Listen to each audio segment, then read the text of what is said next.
Hi everyone, welcome back to Full Stack Frontiers. It's your host Mihai and I'm excited to be back with you after a short break. There have been fewer exciting developments in the tech world recently, but to be honest, the last month has been pretty crazy. I was also dealing with some big changes in my life, both personal and professional. On the personal front, my wife and I welcomed our first newborn into the world. It's been an amazing experience, but as any new parent knows, it can be pretty tiring. It was hard to find the energy to create YouTube videos. I have some great ideas for my next 5 videos. The problem is the energy level, so I don't usually have time to record. And when I finally do, I'm too tired to do so nobody wants to see that. And on the professional front, I made a big move and joined Marsh McLennan as a software architect. So yeah, things have been pretty hectic, but also rewarding and exciting. But I'm back and ready to dive into some awesome topics with you all. We've got a lot in store for this episode, from the latest advancements in AI to self-hosted solutions, UI libraries, insightful tutorials, and much more. So grab your favorite beverage, settle in, and let's get started. And let's start out by talking about vector database. They're all the rage these days, but I have to say I agree with the main point of this article from Timescale. Vector databases are the wrong abstractions. So here they argue that the vector databases treat embeddings as independent data, separated from the source data from which they are derived. This leads to all sorts of headaches like synchronization issues, data drift, and the need to juggle multiple databases. Timescale proposes a better approach, treating embeddings as specialized indexes. They call this abstraction a vectorizer, and this makes so much more sense. I mean, this is the exact use case for vectors, to find data faster and more accurately. With a vectorizer such as this, the database automatically handles the creation and updating of embeddings, ensuring you're always in sync with the source data. This eliminates the need for complex ETL pipelines, data sync services, other headaches associated with managing embeddings manually. Think of it this way. If the vectorizer is used as a regular database index on your Postgres database, for example, when the underlying data changes, the index updates without you doing anything. So your vector representation is never out of sync. Timescale has even implemented this vectorizer abstraction in Postgres with their new open source tool called pgai Vectorizer. If you remember, we talked about pgai in episode 3 of this podcast. It works with the pgvector and pgvectorscale extensions for vector search, making Postgres a one-stop shop for any AI application. And yeah, I keep banging the drums on Postgres. Well, is there something it can't do? Yeah, I'm really excited about this approach. Instead of wasting time with data management tasks, you can concentrate on creating a great application. Okay, now let's talk about a recent article that I read. DatoCMS decided to ditch their Next.js website and rebuild it entirely in Astro. As you know, we've been following Astro's progress for a while now. In fact, in the last episode, we even took a look at Astro v5 beta. Now, Astro v5 is officially out, and this article provides the perfect timing if you're curious about what Astro has to offer. They say here that the result was a complete success. They offer some reasons for the migration. So basically, they went from a complex Next.js setup with server components and incremental static generation to a purely server-side render architecture with Astro. They say this resulted in a significant boost in performance, reduced complexity, and a much smoother developer experience. What's particularly interesting for me is how they leverage Astro's ability to incorporate interactive islands of React or Vue components when needed. This allowed them to keep the core of their website lean and still provide rich interactivity in specific areas. I think this story highlights a growing trend in web development, a shift towards simple, more efficient architectures. While frameworks such as Next.js or Nuxt are incredibly powerful, they most of the times are an overkill for simple content-driven websites. The next article is from the Crunchy blog. Again, they have some good articles related to PostgreSQL, and I seem to feature their articles in almost every episode. Now I want you to imagine you have a bunch of sales data and you want to get totals for each category and the grand total, like in this image right here. You could write a bunch of SQL queries with union all to get all the subtotals and grand totals, and that can be very messy and inefficient. Think of ROLLUP as a way to get subtotals of your data. You can add it to your group by clause and it automatically generates subtotals for you. It's basically magic. Now, Cube takes this a step further. It gives you subtotals but also grand totals across all dimensions.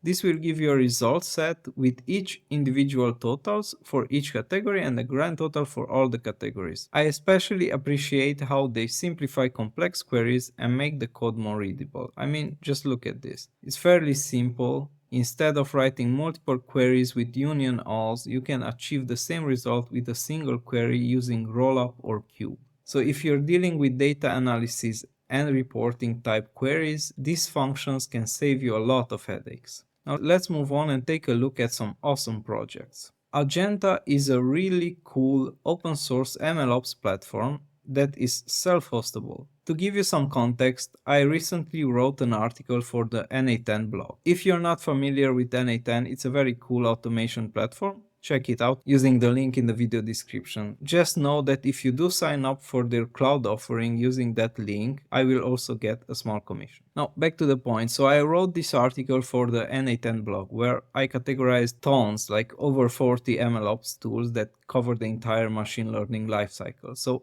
you can check out this article.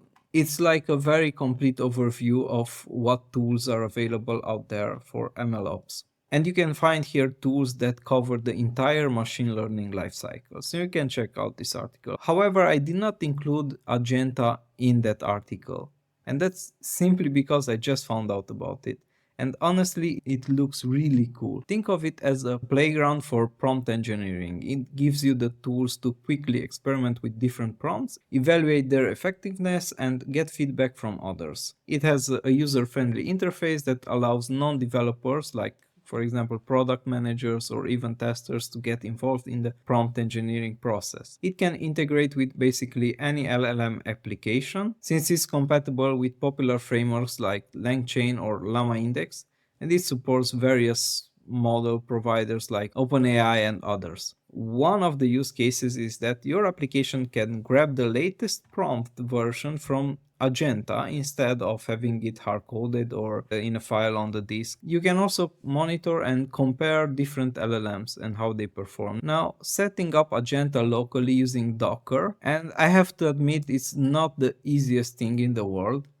So here, as you can see, you've got to deal with multiple containers, a PostgreSQL database, a Redis, RabbitMQ, and it's a bit of a beast. But hey, if you're comfortable with Docker and you want to have Agenta running on your own machine, you have the option to do that.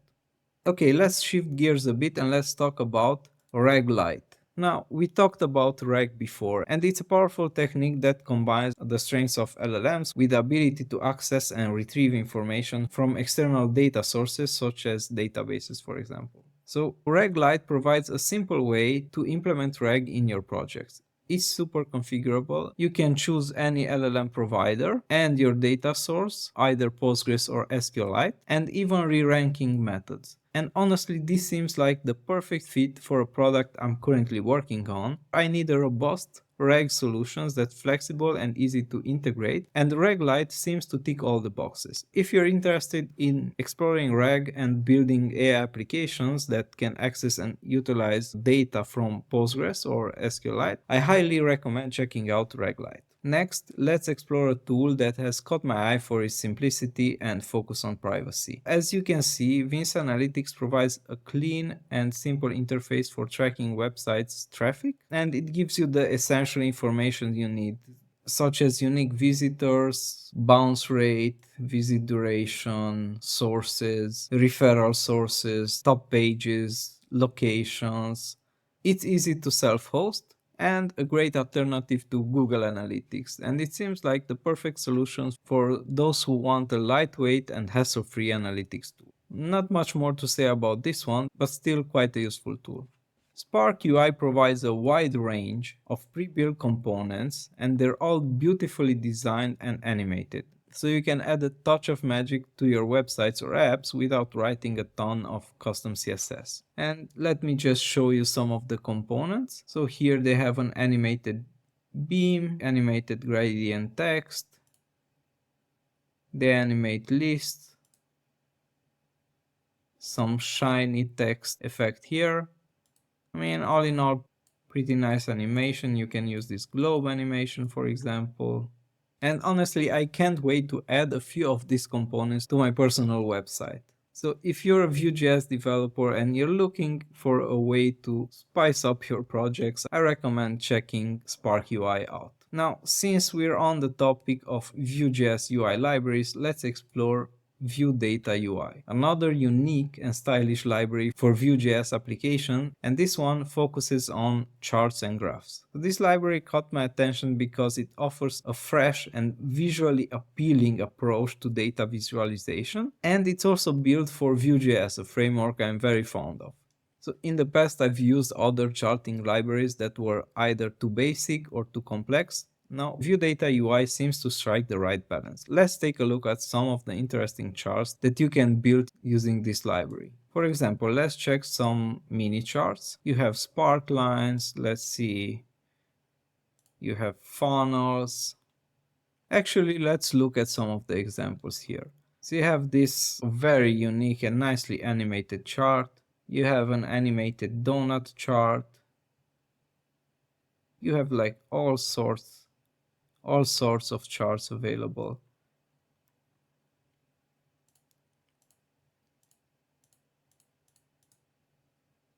I'm always on the lookout for tools that can enhance the quality of my projects, and this one seems to fit the bill. I'm looking forward to incorporating some of these charts into my personal websites, as well as some other side projects I have. And as always, we're going to wrap up with a look at some of the recent developments in the tech industry. For that, let's scroll through Sequoia Capital's insights into the future of AI in 2025. So, here they highlight how the AI ecosystem has hardened with the key players emerging in the LLM race: Microsoft, OpenAI, Amazon, Anthropic, Google, Meta, and xAI. This resonates with what we're seeing in the industry, a shift from initial hype to focused development and competition. This article emphasizes how each of these major players is developing unique superpowers to gain an edge over the other. Google is leaning on vertical integration, OpenAI on brand recognition, Anthropic on attracting top talent actually, and xAI on rapid data center scaling. While Meta is mostly focused on open source. Yeah, I can't believe I'm saying that, but yeah, Meta is the open source champion. And it will be fascinating to see how these strategies play out. In my work as a software architect, I've definitely noticed the increased importance of specialized AI solutions. Clients are now looking for tools tailored for their specific needs and not just generic AI models. This seems to support Sequoia's prediction about the rise of domain-specific AI search engines. Sequoia believes that AI-powered search like Perplexity and ChatGPT search will be a game changer in 2025. These tools are positioning themselves as more intelligent and efficient than traditional search engines, especially for professionals. And indeed, it seems to be the way we are going, with Google also hinting at revolutionizing search in 2025. But the main concern in this area, and the article doesn't really mention this at all, but in my opinion, it's the ethical implications of this. First, how do you monetize something like this? Is it sustainable? Of course, you can create this awesome tool that is burning money basically, but at some point it needs to generate money. So is it actually feasible? I'm not sure yet. What about the entire ecosystem that we currently have that's going to be disrupted? For example, bloggers and content creators such as myself that maybe used to earn a bit of money from their work, well, the traffic to their websites and video will decrease while bot traffic will increase. This definitely won't be sustainable for them, and I think they will have no choice but to add paywalls and subscriptions to their content unless some middle ground is found, something like revenue sharing. So if the AI model uses your content to provide an answer, then maybe the original content creator should get a cut of that profit. This is the trickiest thing, and I believe if we are not careful, we could see the degrading of the quality of free and ad-supported content out there. And paradoxically, in turn, also the degrading of the AI search results, since they ultimately still use the underlying data to formulate the responses. So if websites stop providing free information or the quality drops, then the AI responses will also suffer. On a more optimistic note, the article hints that 2025 could be the year to bring lower AI compute costs. This is a welcome prediction. While the big players have seemingly endless resources, smaller companies and individual developers often struggle to keep up with the cost of AI. And that's a wrap, folks. I hope you've enjoyed this episode of Full Stack Frontiers. Be sure to hit that subscribe button. We're close to 2000 subscribers. Leave a comment below with your thoughts on the episode. I'm always looking for feedback and suggestions for future topics. And until next time, happy coding.